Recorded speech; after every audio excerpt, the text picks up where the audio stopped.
पहले ये निश्चय कर लेना चाहिए किसी भी संत महापुरुष से जुड़ने पर हमारा उद्देश्य पक्का और हमारा निश्चय पक्का, क्योंकि ये परमार्थ पथ है।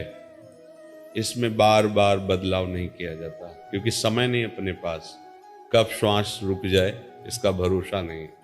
इसलिए गुरु बनाने के पहले अपने मन को ये देख लेना चाहिए कि इनके वचनों पर मुझे विश्वास है कि नहीं, इनमें मुझे मनुष्य बुद्धि है या संत बुद्धि है या भगवत बुद्धि, इसकी जांच करनी चाहिए। और जब ये अंदर से निश्चय हो जाए कि गुरु साक्षात परब्रह्म, मेरे भगवान मेरे ऊपर करुणा करके मेरे को मेरी भाषा में समझाने के लिए मनुष्य रूप धारण किए हुए बैठे हैं, इनकी आज्ञा का हम अक्षरशः पालन करेंगे, बस हो गई बात। इतनी ही बात है। आज्ञा शमन सुसाहब सेवा, जो अपने गुरुदेव की आज्ञा का पालन कर लेता है मंगल हो जाता। और वो गुरुदेव नहीं होते जो वासना का खेल खेलते हैं, जो संसारिक भोग सामग्रियों के लिए अपनी महिमा से नीचे उतर जाएं, वो गुरुदेव नहीं होते। ऊसर बरसई तृण नहीं जामा, संत हृदय जिम उपज न कामा। पहले खूब श्रद्धा और विश्वास कर ले, फिर किसी को गुरु बनाए, और जब गुरु बनाए तो फिर उनकी आज्ञा पर कोई प्रश्नवाचक चिन्ह नहीं होना चाहिए, और हृदय से पालन करे तो भगवान इसी जन्म में मिल जाएंगे, क्योंकि वो मिलने के लिए ही हमें मनुष्य जन्म दिया है। पर अगर तुम्हें सत्संग मिलता है तो कुसंग भी अपना प्रभाव दिखाने की कोशिश करेगा।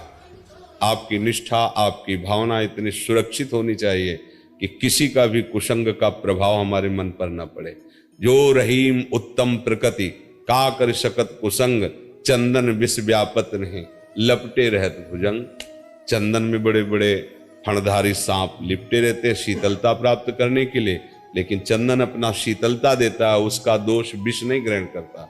ऐसे ही कुसंगी पुरुष अगर कभी हमारे पास बैठे तो उसका मंगल हो, हम उसकी अमंगल भाषा, नास्तिक भाषा अपने मन में, अपनी श्रवणेंद्रिय में कभी ना बैठा लें, तो फिर गुरु आज्ञा का पालन करने में हमारा मन उत्साहित होकर चल पड़ेगा। जो चाहत है नित्य सुख अरु मन को विश्राम, हित ध्रुव हित सो भजत रहो पल पल श्यामा श्याम। कह रहे हैं जो नित्य निरंतर सुख चाहते हो, कभी दुख में किंचन मात्र हमारा मन ना जाए, तो निरंतर पल पल जपते रहो श्यामा श्याम श्यामा श्याम, राधा वल्लभ श्री हरिवंश। इसी से मंगल हो जाएगा। ये भक्ति की जो वृत्ति है और ज्ञान की जो वृत्ति, उसमें अलग अलग भाव है। ज्ञान की वृत्ति में पहले जाना, फिर प्रतीति हुई, फिर विश्वास हुआ। भक्ति में पहले विश्वास पूर्वक मानो, श्रद्धा विश्वास पूर्वक मानो, फिर जान जाओगे। जो ज्ञान की आखिरी अवस्था है, भक्ति की वो प्रारंभिक अवस्था है। ज्ञानी जान करके मानता है, क्योंकि बुद्धि प्रदान होता है, और भक्त हृदय प्रदान होता है, वो मानकर जान जाता है। प्रभु को जब मानते हैं तो हम प्रभु को फिर जानने लगते हैं।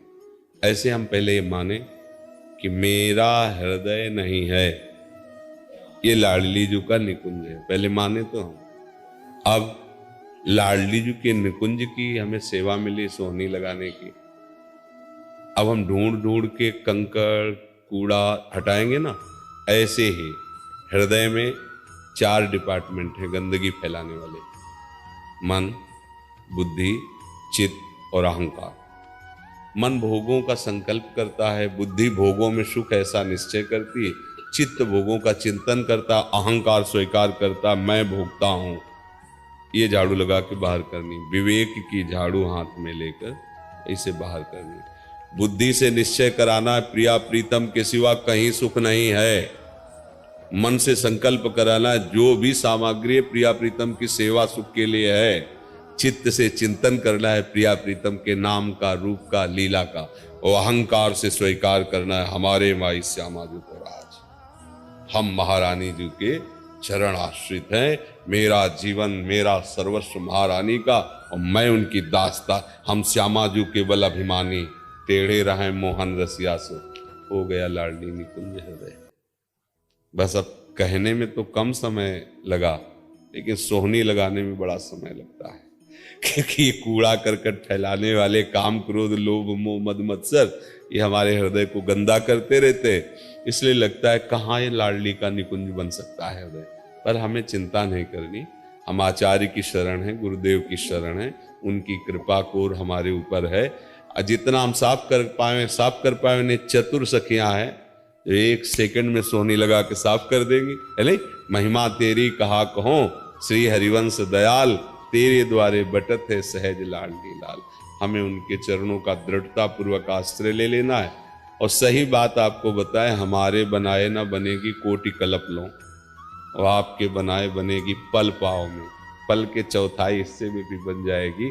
ये भाव अंदर रखकर हम अंदर से शरण में हो जाए, अंदर से लाडली बस आप संभाल।